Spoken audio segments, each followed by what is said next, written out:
네, 안녕하세요. 김현기입니다. 지난 시간까지 해가지고 우리가 버텍스 프로세싱 부분에 대해서 이론적인 내용은 다 배웠고, 여러분들 지금 이 영상 보실 때쯤이면 과제를 하고 계실 쯤인 것 같아요. 그래서 그거까지 보시면서 이제 조금 이론적인 이해를 더 하실 수 있도록 기대를 하고 있고요. 네, 그래서 이론적인 내용을 이제 조금 더 진행을 해보도록 할 겁니다. 이번 장 이제 뭐 챕터 번호는 7로 되어 있는데 이제 레스터라이저에 대한 내용이고요. 레스터라이저가 뭔가 잠깐 기억을 해보시면은 지금 최근 한 3주 강의 자료에서 계속 이 그림이 나왔죠. 그래서 이 그림에 대한 설명은 뭐 더 안 드려도 될 것 같고, 지금까지 뭐 거의 한 달이 넘는 시간 동안 자 요거를 하는 방법에 대해서 설명을 했습니다.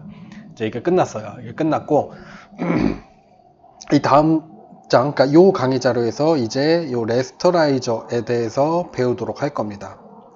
자, 요 파란색과 주황색의 차이에 대해서는 몇 번이나 말씀을 드렸죠. 그래서 주황색은 이제 내가 코딩에서 집어넣는 부분이 아니고 그래픽 카드에서 알아서 해주는 연산들에 대한 연산들을 그쵸 여기서 주황색으로 표시를 해놨습니다. 그 중에서 이제 버텍스 프로세싱이 끝나면 수행을 하는 게 레스터라이징이고, 그걸 하는 것을 이제 레스터라이저라고 이야기를 하고요. 여기서 끝난 결과가 이제 또 우리가 배울 프래그먼트 쉐이더로 넘어가게 됩니다. 그래서 여기서 뭐가 이루어지는지를 알아야 정확하게 여기로 들어오는 데이터가 뭔지에 대해서 이해를 하실 수가 있을 거예요. 죄송합니다. 목이 좀 안 좋네요. 그래서 이 장에서는 이제 레스터라이저에서 하는 여러 가지 연산에 대해서 개략적으로 배워볼 거고요. 5개가 있습니다. 번호는 안 붙어 있지만 이렇게 5개가 있습니다. 이 5개가 다 이 레스터라이저 안에서 수행을 하는 연산들이라고 생각을 하시면 될 거고요. 사실 가장 중요한 거는 이 부분 5번 스캔 컨버전 부분이라고 일단은 생각을 하시면 될 것 같아요. 자, 그래서 한번 이야기를 시작을 해보겠습니다. 자, 첫 번째 단계는 클리핑이에요. 자, 지난번, 뭐 저도 이제 정확히 기억은 안 나는데 여러분들도 기억을 하실 거예요. 자, 제가 프러스텀 컬링에 대한 얘기를 했었죠.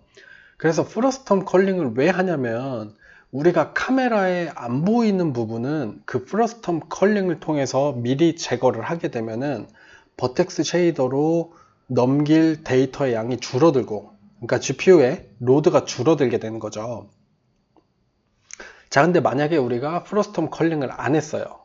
그러면은 실제로 지금 카메라가 바라보이는 영역 안의 데이터 외에 모든 데이터가 일단 버텍스 쉐이더를 거쳐서 계산이 되게 됩니다. 그런데 결과적으로 우리가 버텍스 프로세싱 마지막 부분에서 배웠지만 우리가 화면에 그릴 데이터는 뭐냐면요, 이 뷰 프로스텀 안에 있는 데이터예요. 그렇죠? 이 뷰 프로스텀 밖에 있는 데이터는 그려지지 않는다는 거, 뭐 실제 코드로도 봤고 여러분들이 이론적으로도 이해를 하셨을 겁니다.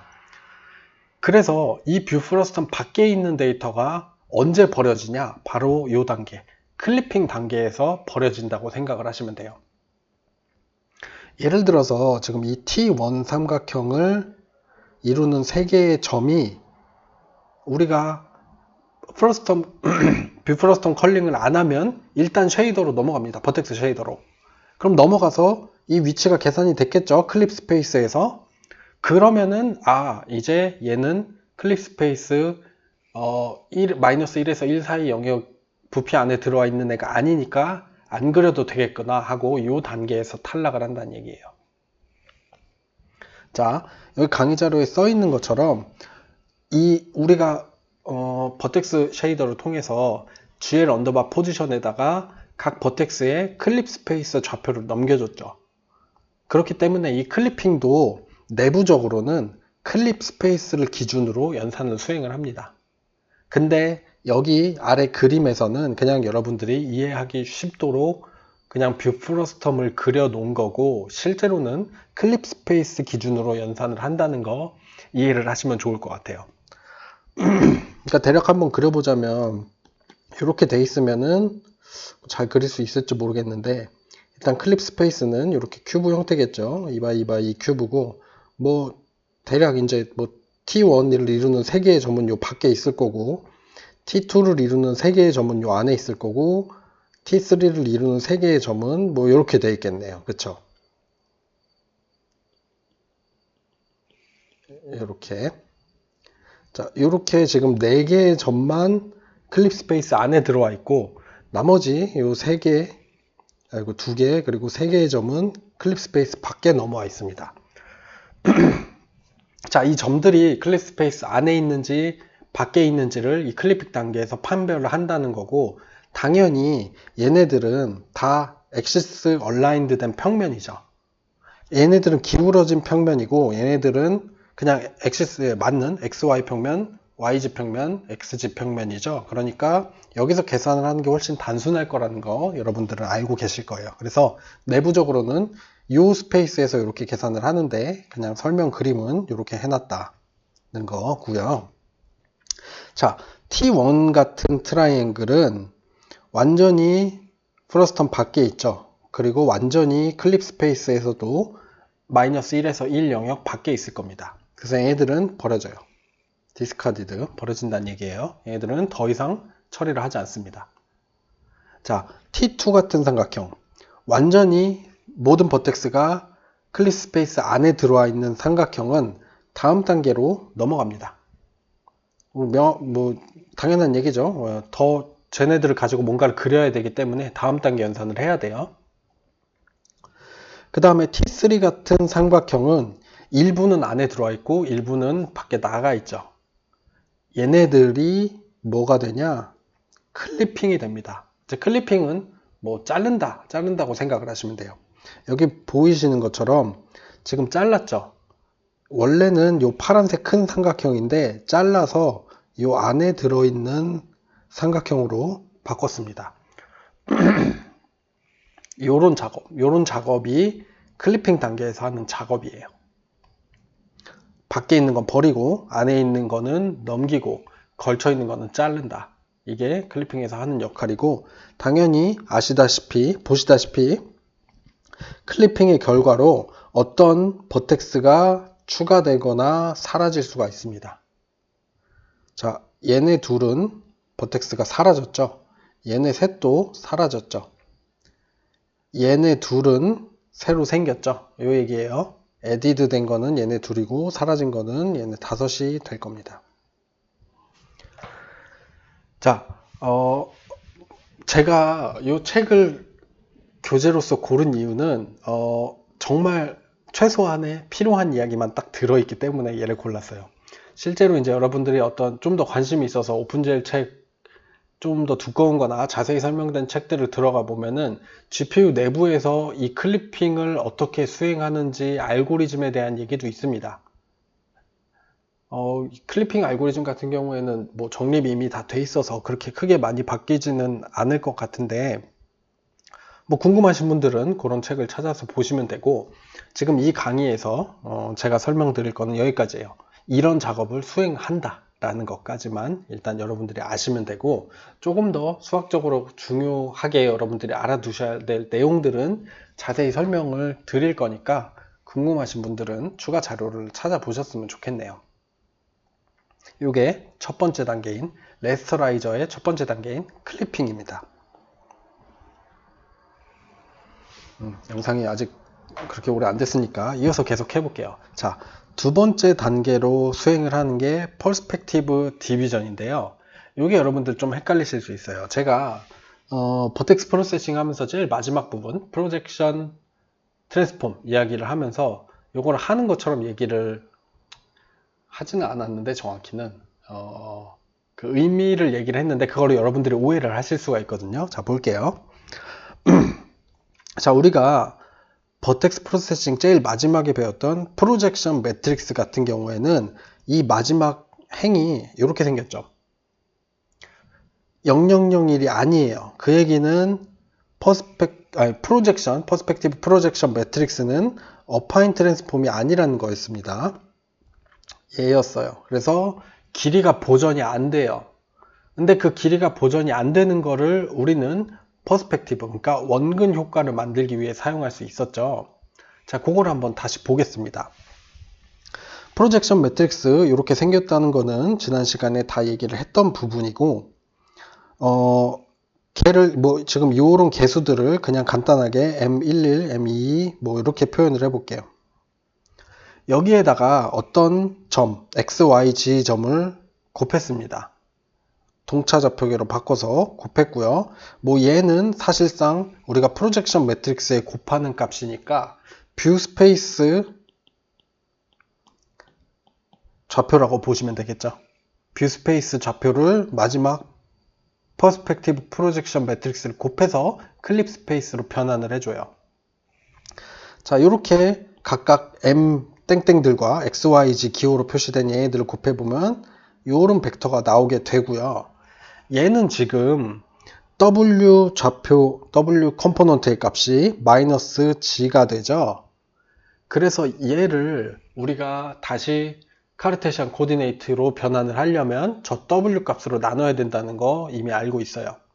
그래서 나누게 되면은 좌표가 이렇게 됩니다. 자, 그래서 저런 이제 클립 스페이스의 동차 좌표계를 카르테시안 스페이스로 바꾸기 위해서는 아시다시피 W 컴포넌트로 나눠줘서 전체 이제 컴포넌트를 나눠주게 되죠. 근데 그 나눠주는 값이 결국에 뭐예요? 정해져 있어요. 마이너스 G입니다. 그래서 G 방향으로 얼마나 떨어져 있느냐에 따라서 더 큰 수로 나누냐, 더 작은 수로 나누냐가 달라진다는 얘기죠. 이 얘기를 이미 한 번 했어요. 한 번 더 그냥 드리는 말씀이에요.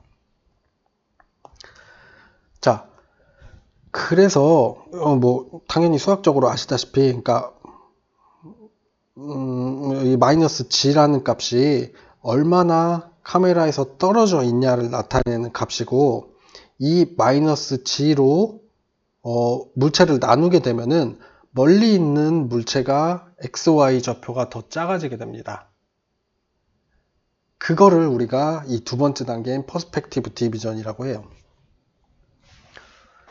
자, 무슨 얘기냐면 우리가 실제로 버텍스 쉐이더 코드에서 보면은 GL 언더바 포지션에다가 넘겨주는 값이 뭐냐면 버텍스 좌표에다가 월드 트랜스폼, 뷰 트랜스폼, 프로젝션 트랜스폼 곱해서 GL 언더바 포지션에 대입을 해주죠.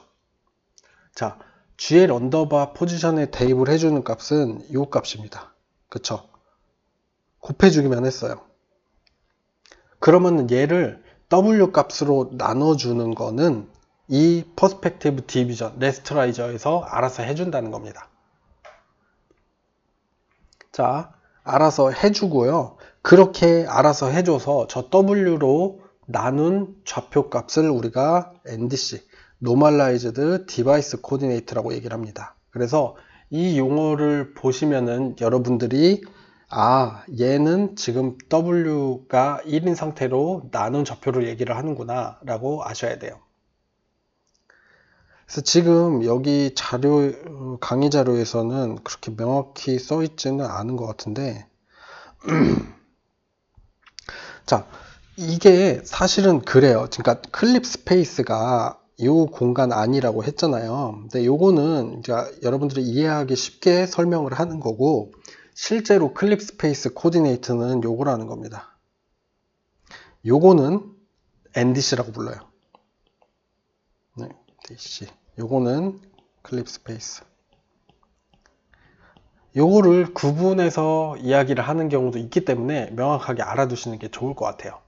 클립 스페이스 좌표가 퍼스펙티브 디비전을 거쳐야만 노멀라이즈 디바이스 코디네이트로 바뀐다.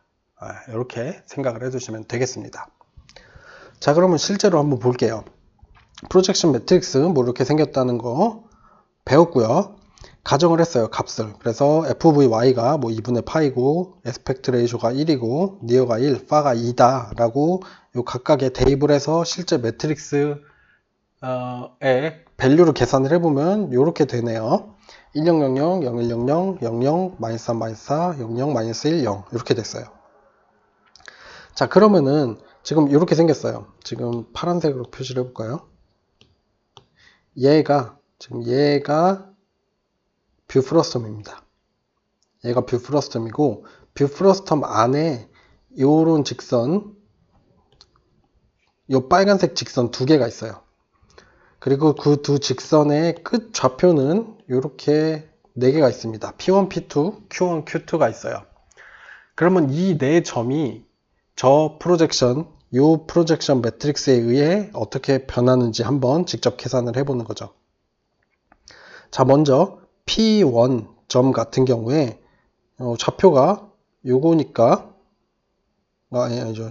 요거니까 이렇게 돼 있고 호모지니어스 코디네이트 사용하니까 여기다 1을 덧붙여 줬어요. 요 매트릭스 곱하게 되면 이렇게 되고 클립 스페이스 코디네이트가 이렇게 되고 퍼스펙티브 디비전을 하게 되면 2로 나누게 되죠. 그래서 좌표가 이렇게 됩니다. 그 얘기는 이 뷰 볼륨이라고 되어 있는 이 노멀라이즈 디바이스 코디네이트 기준으로는 점이 여기 와 있다는 거예요. 길이가 짧아졌죠. 왜? 2로 나눴으니까. 왜? P1이 원점에서부터 더 멀리 떨어져 있으니까. 그쵸? 마이너스 G로 나눈다고 했어요. 자, Q1도 볼게요. 00 마이너스 2니까 이렇게 하고 동차 좌표계로 만들고 곱했습니다. 얘도 W가 2죠. 멀리 떨어져 있으니까 얘로 나누게 되면은 얘네들 값이 절반으로 줄어들게 되죠. 그래서 길이가 절반으로 짧아졌지만 뭐 얘 같은 경우에는 이제 XY 좌표가 다 0이기 때문에 크게 눈에 띄는 건 없죠. 얘는 XY G 좌표가 절반씩 줄어든 걸 볼 수가 있어요. 그러니까 얘가 이렇게 짧아지는 거죠. 반면에 P2하고 Q2는 보면은 곱하니까 W 좌표가 1이죠. 더 가까이 있죠. P1, Q1보다. 그래서 얘네들은 여기 뭐 값이 1이니까 줄어들지가 않습니다. 그래서 그대로 이렇게 길이를 유지를 하죠. 그렇기 때문에 가까이 있는 게 더 커 보이는 거예요. 다 했던 얘긴데 실제 값을 가지고 한번 본 거예요. 자, 멀리 있는 버텍스들은 길이가 줄어들게 되는데 왜 그러냐? 프로젝션 매트릭스의 W 컴포넌트가 이 매트릭스 형태에 의하면 W 컴포넌트가 마이너스 G가 될 수밖에 없습니다. 근데 얘는 우리가 NDC로 바꿀 때 전체 이 호모지니어스 코디네이트를 얘로 나누죠.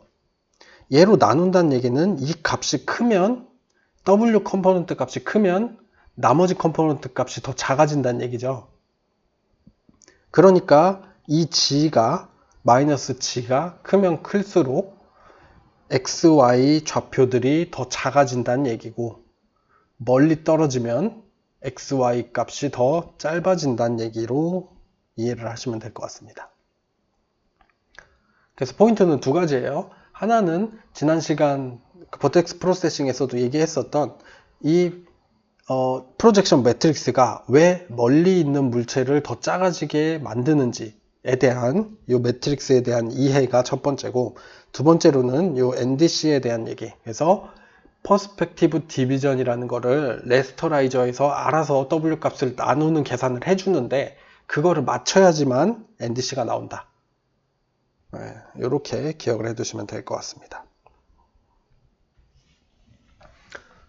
좋아요. 그래서 첫 번째, 두 번째 단계에 대해서 알아봤고, 다음 영상에서 세 번째, 이 백페이스 컬링에 대해서 이야기를 해보도록 하겠습니다.